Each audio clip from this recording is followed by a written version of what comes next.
Class ये हमारी आज की वर्कशीट नंबर 12। टॉपिक हमारा वही चल रहा है हिस्ट्री का। हमारे तीत का पार्ट 3 दिल्ली के सुल्तान। हमने दिल्ली के सुल्तानों में अलाउद्दीन खिलजी के बारे में पढ़ा कि उनका शासनकाल कैसा था, और भी कई सारे शासकों के बारे में हमने जाना, किस किस ने शासन किया, उनके वंशावली के बारे में जाना, दिल्ली में किन किन शासकों ने शासन किया, सबके बारे में हमने उनका कार्यकाल भी जाना। आज हम जानेंगे, आज का हमारा टॉपिक है 15वीं व 16वीं शताब्दी में दिल्ली सल्तनत क्या थी। आज हम इसके बारे में जानेंगे। फर्स्ट है, तुगलक वंश के बाद दिल्ली पर लोदी, सैयद व सूरी वंश ने शासन किया। 3 वंश थे जो तुगलक वंश के बाद इन लोगों ने शासन किया। कौन कौन सा था? लोदी, सैयद और सूरी वंश। सेकंड है, शेरशाह सूरी के शासनकाल में विकसित राज्य छोटा अवश्य था, परंतु ये विकसित राज्य कौन सा था? दिल्ली। छोटा अवश्य था परंतु ये शक्तिशाली था। शेरशाह सूरी की द्वारा स्थापित की गई प्रशासन व्यवस्था भविष्य के राजाओं के लिए एक मिसाल बनी। उन्होंने ऐसा प्रशासन व्यवस्था संभाली थी कि जो आने वाले समय में जो राजा थे उनके लिए एक मिसाल बन गई।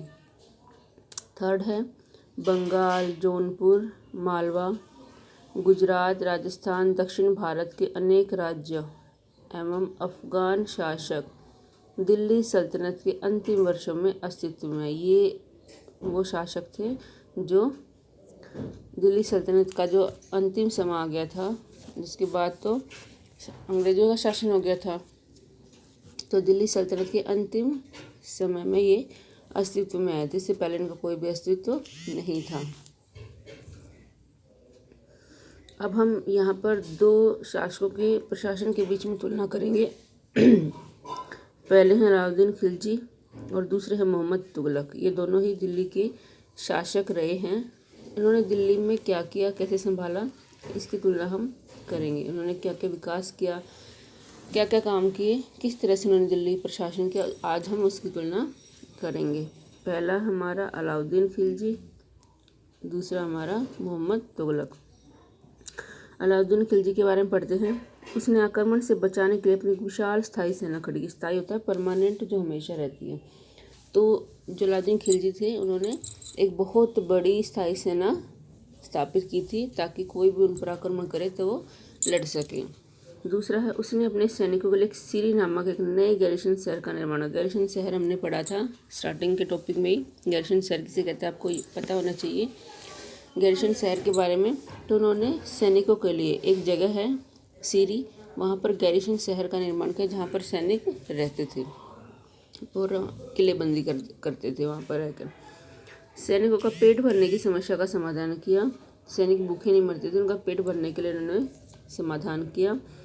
यह गंगा और यमुना के बीच की भूमि से कर के रूप में एकत्रित उपज के माध्यम से किया गया था। जो गंगा और यमुना के बीच की जो भूमि थी, जिसे दोआब भी कहा गया था, दोआब का क्षेत्र, वहाँ पर जो फसल उगाई जाती थी वो फसल ये सैनिकों को दे देते थे कर के रूप में। इसी फसल से सैनिक अपना पेट भरते थे। तो जब सैनिक भूखे नहीं मरेंगे तो आराम से लड़ सकते हैं। अगर उनको खाने के लिए उनका कोई ज़रिया ही नहीं होगा तो कैसे लड़ पाएंगे ज़्यादा समय तक। तो उनके लिए उन्होंने परमानेंट खाने का इंतज़ाम भी कर रखा था। उन्होंने अपने सैनिकों का वेतन एकता के बजाय नकद में दिया। पहले एकता प्रथा हमने पढ़ी थी कि इनको कोई भी जगह दे दी जाती थी जहाँ पर वो अपना शासन कर सकते थे, उसे ही एकता प्रथा कहा जाता था। लेकिन जो अलाउद्दीन खिलजी थे उन्होंने एकता प्रथा नहीं, बल्कि उन्होंने जो सैनिक हैं उनको वेतन नकद के रूप में देना शुरू करे, पैसे देने शुरू कर दिए, जो मर्जी जहाँ खर्चे।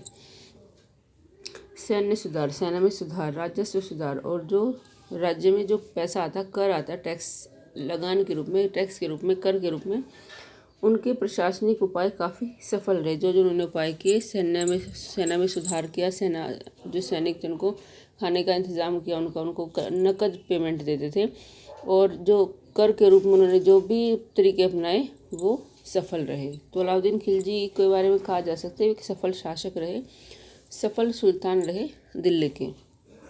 दूसरा है हमारा मोहम्मद तुगलक। उन्होंने लियाना पर हमला करने के लिए एक बड़ी सेना खड़ी की। ये जगह का नाम है। इस पर हमला करने के लिए एक बड़ी सेना खड़ी की। उसने दिल्ली के 4 सबसे पुराने शहरों को निवासियों से खाली करवा दिया और वहाँ सैनिक छावनी बना दी। किसने किया? मोहम्मद तुगलक ने। जहाँ पर लोग रहते थे 4 पुराने शहरों को खाली करवा दिया और वहाँ पर सेना बसा दी। गंगा और यमुना के बीच के क्षेत्र से एकत्रित कर का उपयोग सेना को खिलाने के लिए किया गया था। ये सेम है, उन्होंने भी यही किया, अलाउद्दीन खिलजी ने भी यही किया और मोहम्मद तुगलक ने भी यही किया। लेकिन सुल्तान ने बड़ी संख्या में सैनिकों की आवश्यकता को पूरी करने के लिए अतिरिक्त कर लगाया। लेकिन क्योंकि सेना भी बड़ी थी तो उसकी आवश्यकता की पूर्ति के लिए कर भी लगाया गया। और कर कौन देता है? जनता। उन्होंने नकद में वेतन का भुगतान किया लेकिन कीमतों को नियंत्रित नहीं किया। पैसे तो दे दिए, जो तनख्वाह थी वो कैश के रूप में देनी शुरू कर दी, लेकिन महंगाई इतनी ज़्यादा थी कि उसका कोई भी फ़ायदा नहीं हुआ।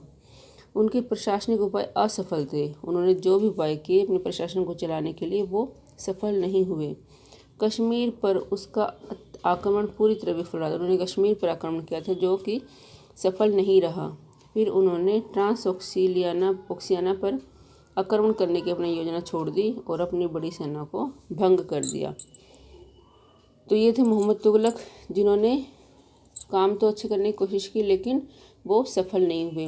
तो ये कह सकते हैं कि मोहम्मद तुगलक एक कुशल प्रशासक नहीं थे। उसी के मुकाबले में अलाउद्दीन खिलजी काफ़ी अच्छे सुल्तान साबित हुए थे। तो ये तुलना है इनकी के बीच की, ये आपको आनी चाहिए। 5 नंबर में आता है ये क्वेश्चन, तो आप अच्छे से कर लेना इसको। उसके बाद है, कल्पना करो आप अलाउद्दीन खिलजी या मोहम्मद तुगलक के शासनकाल में किसान हैं और आप सुल्तान द्वारा लगाया कर नहीं चुका सकते, क्या करेंगे? यदि आप उस समय में किसान होते और जो किसानों पर जो कर लगाया गया था उस कर को आप नहीं चुका पाते तो आप क्या करते? ये आपको अपनी कल्पना से लिखना है कि आप क्या करते वहाँ पर। उसके बाद क्वेश्चन दे रखे हैं, अलाउद्दीन खिलजी मोहम्मद तुगलक की प्रशासनिक व्यवस्था के मध्यांतर स्पष्ट कीजिए। ये वाला क्वेश्चन जो भी मैंने आपको बताया इंपॉर्टेंट क्वेश्चन है, कर लेना इसको, पेपर में भी आए मिलेगा तुम्हें, तो इसको अच्छे से कर लेना। नीचे दी गई सारणी में वंश के अनुसार उनके शासकों के नाम लिखिए। ये वंशावली पहले ही वर्कशीट में वंशावली आ गई थी, तो इनकी वंशावली लिखी। तुगलक वंश की वंशावली में कौन कौन शासक बने और लोधी वंश में कौन कौन शासक बने। वंशावली मतलब उनके वंशज, मतलब उनका बेटा, उनका कोई भी वारिस, ये आपको लिखना है। तो हमारी आज की वर्कशीट में इतना ही, इसको समझो और करें।